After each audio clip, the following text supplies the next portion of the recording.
Assalamualaikum warahmatullahi wabarakatuh. Perkenalkan, nama saya Satrio Hidayah dari Prodi Manajemen Informatika, NIM 20631012. Di sini saya akan membuat video sebuah rangkuman tentang Islam Nusantara, di mana Islam Nusantara bisa dibagi dua arti. Yang pertama, yang bercorak Islam yang ada di Nusantara, dan yang kedua, dan Nusantara adalah kepulauan yang ada di Indonesia. Bagaimana Islam bisa masuk di Indonesia? Ada 4 teori. Yang pertama, teori Hujarat mengatakan bahwa Islam masuk pada 1400 Masehi atau abad ke-13 oleh orang Hujarat yang pada waktu itu bermazhab Imam Syafi'i.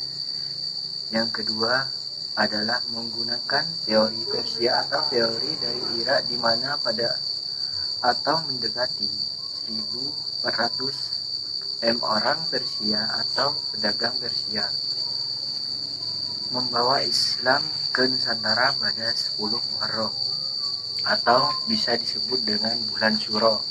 Kenapa disebut dengan bulan Syuro? Karena di sini pada bulan Syuro ini bertepatan dengan agungnya kaum Syiah atau mengenang meninggalnya cucu Nabi Muhammad SAW yang bernama Husain di Kurbala.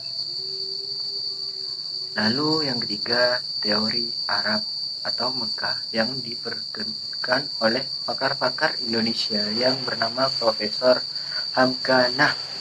Jika mengacu pada teori Mekah, ini Islam masuk ke Indonesia pada abad ke-7 dan yang paling kuat menggunakan teori dari Mekah ini.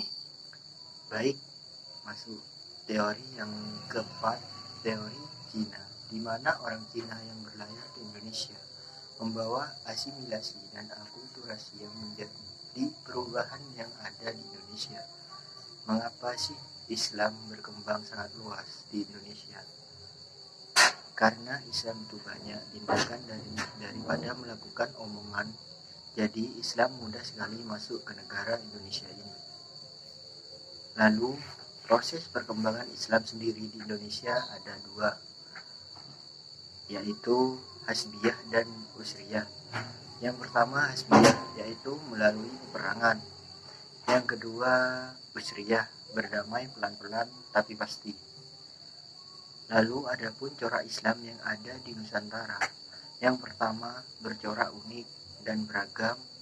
Yang kedua, Islam itu satu, contohnya di Jawa. Jika mau azan, semua memukul beduk atau kentongan di musola dan masjid. Nah, Islam di Nusantara ada 3 macam.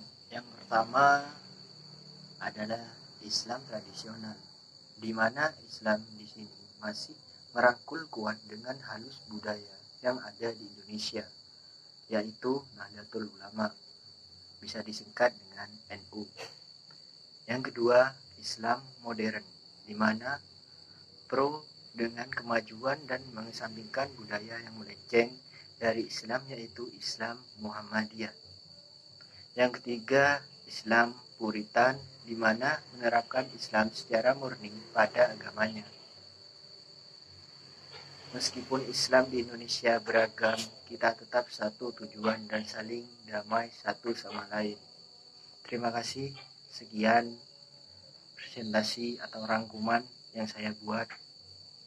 Semoga apa yang saya sampaikan bisa dimengerti. Wassalamualaikum warahmatullahi wabarakatuh.